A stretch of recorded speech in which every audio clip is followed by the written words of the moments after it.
할렐루야. 우리 서로 인사하실까요? 목요일 아침에 오신 성도님들 환영하고 축복합니다. 주의 이름으로 축복합니다.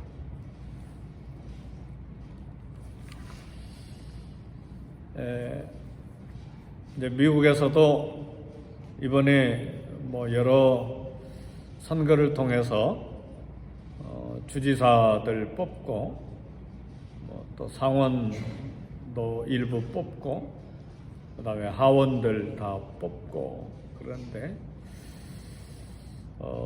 우린 잘 모르니까 투표하기는 했지만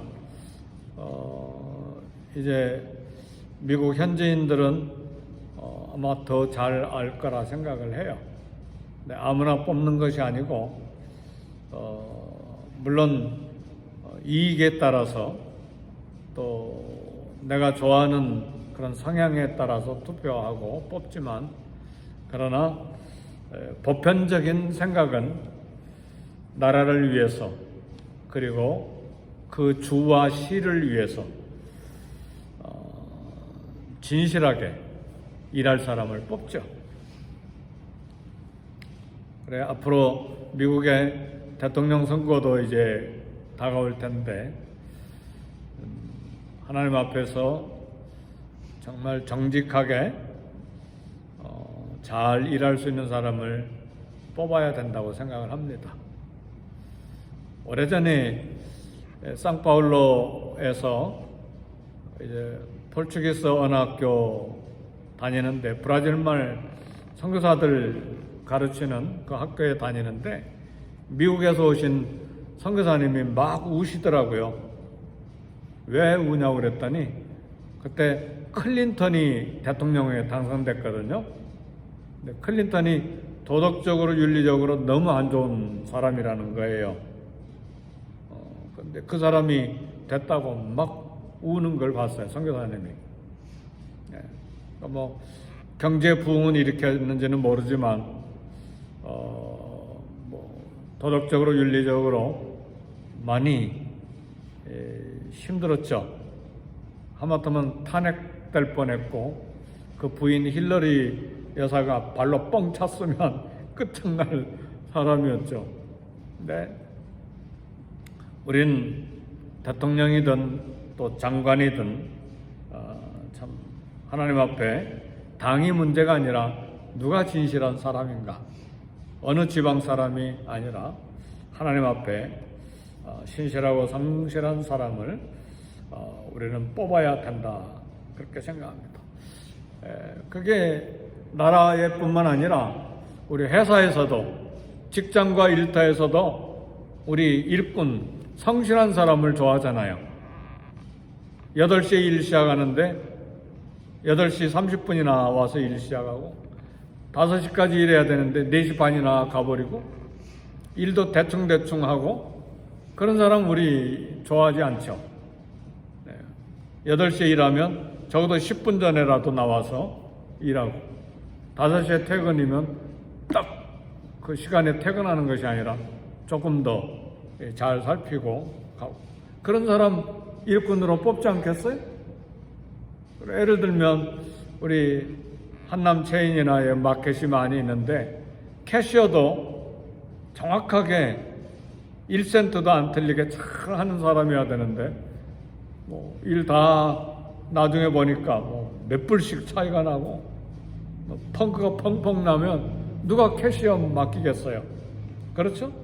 네, 물론 정확하게 기계가 하니까 정확하게 안 할 수도 없지만 마켓뿐만 아니고 무슨 커피숍이든 어느 가게든 정확하게 하나님 앞에 써야죠. 그래서 돈 다룰 줄 모르면 아예 손을 안 대는 게 좋습니다. 돈을 다룰 줄 알아야 돼. 돈을 다룰 줄 안다는 건 기능도 있어야 되겠지만 정직하게 잘 하는 사람 해야 돼. 그래서 교회에서도 재정부 맡길 때 누구에게 맡기느냐가 굉장히 중요해요. 여기 피코에 있는 무슨 교회 그 재정집사님이 수년 동안에 얼마 몇십만 불 그렇게 해가지고 결국은 괜히 죄도 없는 담임 목사님 사표냈잖아요. 왜? 책임자니까 그렇게 돼버렸죠. 그러니까 우리는 이 땅에 살아가는 동안에 정직하고 신실하고 그런 사람이 필요합니다. 우리 하나님의 집에도 역시 마찬가지. 오늘 본문 다 읽지는 않았지만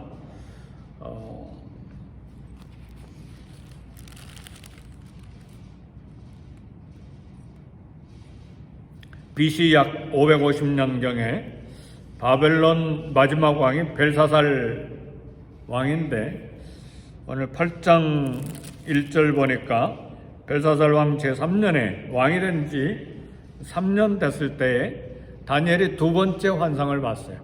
첫 번째 환상은 바다에서 네 짐승, 무서운 짐승이 나오는 게 첫 번째 환상인데, 두 번째 환상은 이제 장소는 자기는 수산성에 있었는데 수산성에서 멀리 떨어진 을레 강변 그 장소에서 환상을 본 거예요. 영이 환상을 본 거죠. 몸은 수산성에 있는데 환상의 장면은 을레 강변이었는데 내용은 두 뿔 가진 순양, 그리고 그 다음에 나타난 수염소, 그리고 수염소의 네 뿔, 그리고 네 뿔 중에 작은 뿔, 이게 이제 본 환상인데 이걸 알 수가 있나요, 다니엘이? 그러니까 하나님의 천사 가브리엘이 해석해 주는데, 두 뿔 가진 순양은 바벨론 제국을 무너뜨릴 두 뿔, 메대와 페르시아, 바사 제국이고, 그 다음에 수염소가 나타나는데 수염소는 페르시아 제국을 무너뜨리는, 이건 지금 가브리엘이 환상을 해석한 내용입니다. 신학자들 해석이 아니고, 계속해서 읽어보면 가브리엘이 이렇게 쭉 해석을 해줘요. 8장 15절에 보면 가브리엘 천사가 환상을 깨닫게 하다, 그렇게 나오죠. 그렇죠? 이건 역사적인 그런 환상을 일반 역사에 나타나는 앞으로 나타날 사건을 해석해 주고 있는 것입니다. 그리고 이제 수염소가 페르시아 제국을 무너뜨릴 헬라 제국을 이야기합니다. 그리고 수염소의 네 뿔이 이제 헬라 제국이 무너지고 알렉산더 대왕이 무너지고 33살에 죽잖아요. 일찍 무너지고 그 다음에 네 뿔이 나타나는데 얼마나 정확한지 모르겠어요. 네 나라가 나타나는데 일반 역사에 보니까 네 나라로 나눠지는 역사가 이제 역사적인 사건으로 나타납니다. 이런 모든 계시가 주어진 것은 우리에게 주는 교훈이 있어요. 우리가 세상에 대한 참 구원을 위한 하나님의 역사를 이렇게 볼 수 있어야 됩니다. 성경은 구원의 역사를 다루는 구원의 책이죠. 창세기에서부터 계시록까지 구원에 관한, 우리의 구원에 관한 책인데, 그런데 세상 역사 속에서 구원의 역사가 나타난다, 그 말이에요. 그러니까 하나님이 일하시는 흔적이 세상 역사 속에 있습니다. 그러니까 오늘 이 환상, 두 뿔 가진 순양, 수염소의 네 뿔, 이런 것을 통해서 하나님이 역사를 어떻게 이끌어 가시면서 우리의 구원의 역사를 이루어 가시느냐, 이걸 보는 눈이 있어야 됩니다. 그래서 오늘 그 부분을 이야기하시는 거예요. 하나님이 일하시는 흔적이 있는 이 세상의 역사는 어떤 학자는 이야기하기를 제2의 성경이라 그렇게 이야기를 합니다. 그러니까 세상 역사를 보고 구원의 역사를 볼 수 있으려면 하나님 말씀 성경이 있어야 돼요. 성경 없이 세상 역사를 보고 구원의 역사를 깨달을 수는 없죠. 그러니까 성경을 통해서 세상 역사를 보는 것입니다. 그래서 세상 역사 속에 하나님의 작정과 섭리와 계획과 뜻이 있어요. 오늘 저와 여러분들 어느 나라에 태어나고 어느 가정에 태어나고 어느 동네에 태어나고 이건 세상 역사 속에 있잖아요. 그런데 우연히 어느 나라, 어느 마을, 어느 동네 거기서 태어난 게 아니에요. 어느 사람을 만나느냐? 그 세상 역사 과정 속에서 하나님께서 나를 구원하기 위해서 그런 나라 그리고 동네 가정 만나는 사람을 엮어 가신다 그 말이에요. 아멘입니까? 네, 이건 확실하잖아요. 겉에는 세상 역사지만 속에는 하나님의 구원의 역사가 흘러가고 있다는 말이죠. 저도 한 나라, 한 마을, 한심한 70 가정이 사는 마을에서 거기에 전도자들이 왔어요. 그래서 꼬마 때 아이스케키 얻어먹으려고 교회까지 따라갔어요. 그때 아이스케키 하나 케이크가 맞습니까? 그거 하나 얻어먹는 게 꼬마 땐 대단한 거죠. 하나 더 얻어먹으려고 계속해서 따라갔는데 그게 교회예요. 그리고 지금까지 온 거예요. 그리고 우리 가정도 믿게 되고, 그리고 우리 마을과 옆마을에 목사가 3명이 나왔어요. 그리고 목사 사모가 4명인가 나왔고, 한 전도자가 거기에 가서 복음을 전함으로 교회가 세워지고, 그리고 선교사는 2 나왔어요. 저하고 호주에 있는 하태식 선교사라고 유명한 선교사더라고요. 보니까 큰 선교관 운영하고 계시는데, 그 조그만 마을이잖아요. 70 패밀리밖에 안 사는데, 그러니까 세상 역사는 이렇게 흘러가고 있지만 그 속에는 하나님의 구원의 역사가 흘러가고 있다. 그러니까 크게는 바벨론을 통해서 이스라엘이 멸망하잖아요. 구원의 역사를 위해서, 하나님의 교회를 위해서 그런 역사가 일어나는 거예요. 그리고 그 바벨론이 멸망하고 페르시아 제국 다음에 헬라, 그리스 다음에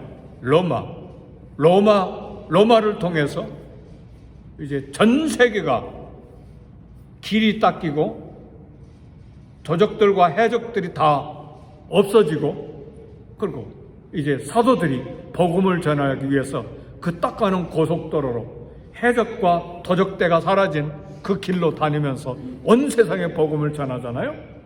물론 로마에 의해서 예수님이 처형당하심으로, 십자가에 죽으심으로 십자가 사건도 로마 군인을 통해서 십자가 사건이 이루어진 거예요. 아멘입니까?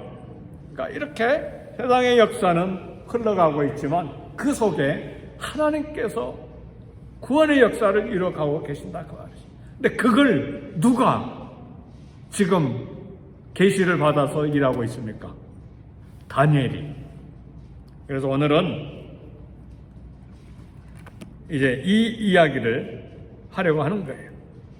성경을 통해서 세상을 보는 시각을 갖는데, 그래서 세상의 역사를 세속사라고 말해요. 구원의 역사를 구속사라고 말해요.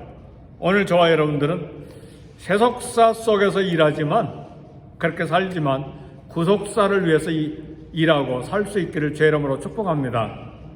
네. 우리가 직장에서 일하고 아침부터 저녁 늦게까지 세상에 나가서 일하잖아요. 학교에서 공부도 하고 하는데 그게 구속사가 돼야 돼요. 세속사만을 위해서 일해버리면 인생이 별 볼 일 없어요.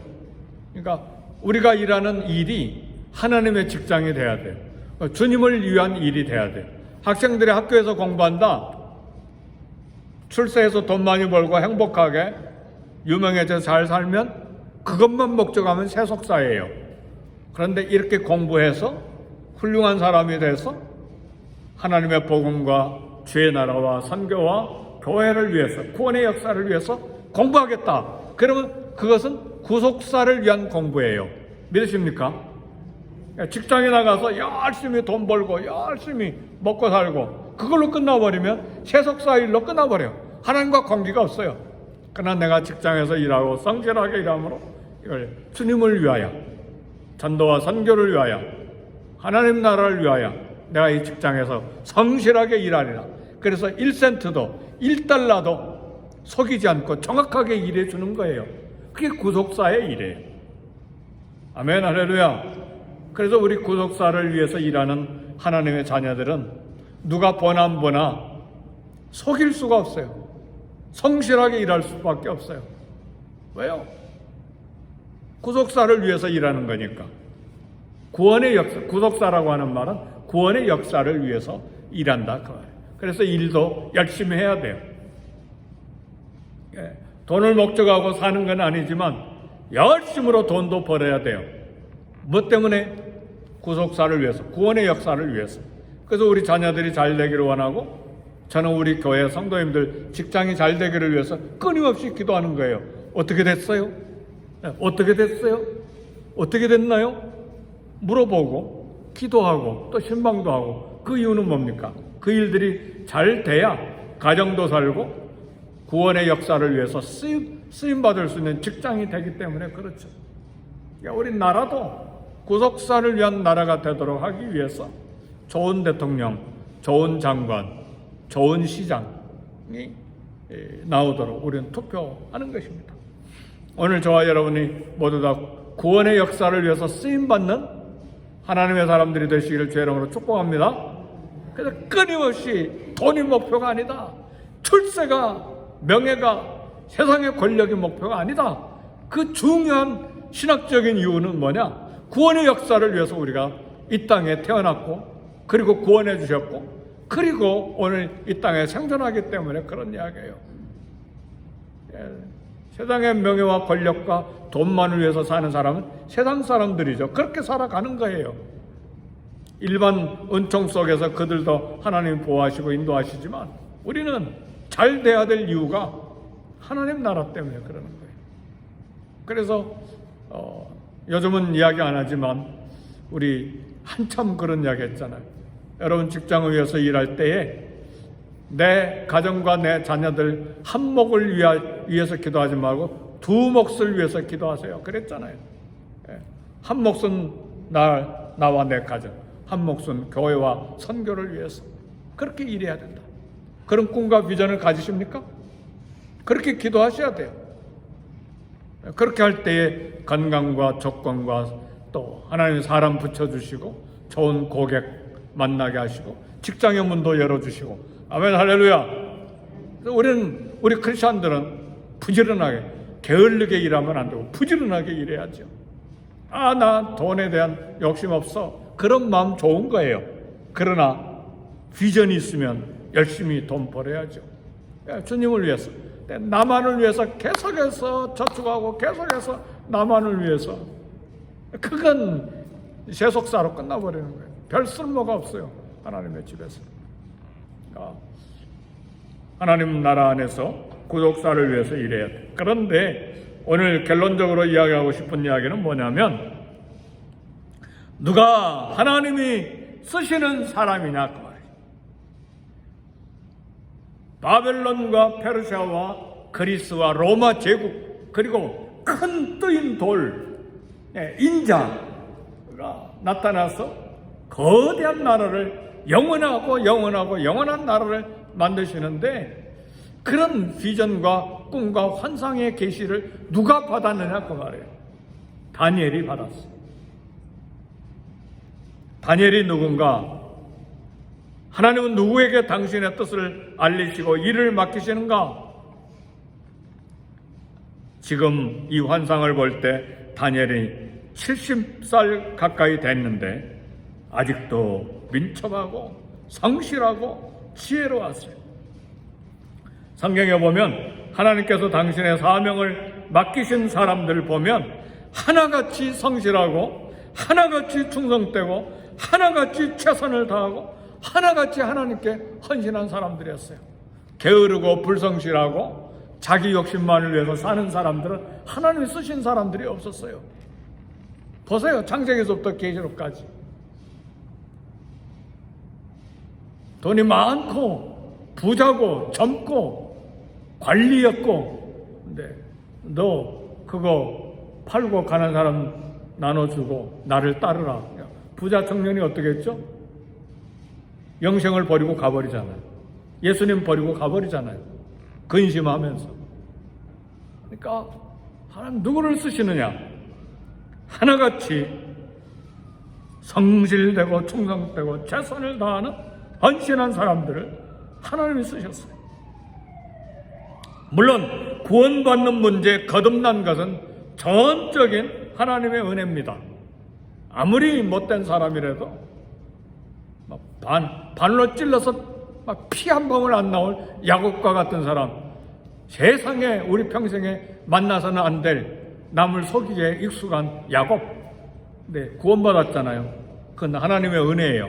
아멘, 할렐루야. 그러니까 거듭나고 구원받는 문제는 전적인 하나님의 은혜지만 사명을 부여하시고 소명을 주셔서 하나님 집에서 일할 사람들은 성실하고 충성된 최선을 다하는 사람이에요. 모세 보세요. 장인의 양을 치기 위해서 호렙산까지 갔을 때 소명을 받잖아요. 사무엘도 성소에서 엘리 제사장을 모시고 하나님을 섬기고 있을 때 하나님의 음성을 듣잖아요. 다윗도 아버지가 맡긴 양을 성실하게 칠 때에 사무엘을 통해서 왕으로 기름 부음 받잖아요. 베드로와 요한도 잠자다가 부름 받은 게 아니잖아요. 열심으로 밤새 그물 던지고 그리고 고기를 잡고 해변가에 왔을 때 나를 따르라 사람 낚는 어부가 되게 하리라 그랬잖아요. 그러니까 부지런한 사람들이요. 이른 아침부터 저녁 늦게까지. 오늘 저와 여러분들은 하나님 앞에 쓰임 받기를 원하십니까? 성실해야 돼. 정직해야 돼. 부지런해야 돼. 하나님에 대한 사랑이 있어야 돼요. 그래야 하나님의 집에서 쓰임 받아요. 하나님 그걸 보세요. 시편 101편 6절에 보니까 내 눈이 이 땅에 충성된 자를 살펴 나와 함께 살게 하리니 온전한 길에 행하는 자가 나를 수송 들리라. 사람만 내 회사에 내 직장에 내 나라에 좋은 사람 뽑는 게 아니고 내 눈이 이 땅에 충성된 자를 살핀다 그랬어요. 하나님 다 보고 계신다 그 말이죠. 우리 자녀들에게도 이야기해줘야 돼. 하나님이 보신다. 하나님 앞에서 충성된 자가 돼야 된다. 하나님 앞에 사용되기를 원하는, 쓰임받기를 원하는 성실한 삶의 자세가 우리에게 있어야 되는데 우리는 다 부족함이 많잖아요. 성실해도 정직해도 헌신해도 최선을 다하는 것도 부족함이 많잖아요. 그러니까 기도하는 것이고 끊임없이 예수님을 닮아가기 위해서 그분을 따라가기 위해서 믿음의 주여 온전케 하신 예수를 바라보죠. 주님을 사모하면서 그분의 성품과 그분의 사역과 그분의 발자국을 따라가기 위해서 예수님의 마음을 또 품기 위해서 늘 기도하죠. 성령님이여 은혜를 주시옵소서. 오늘도 주님 발자국을 따라가는 하나님의 자녀들이 되게 해 주옵소서. 우리 기도하겠습니다.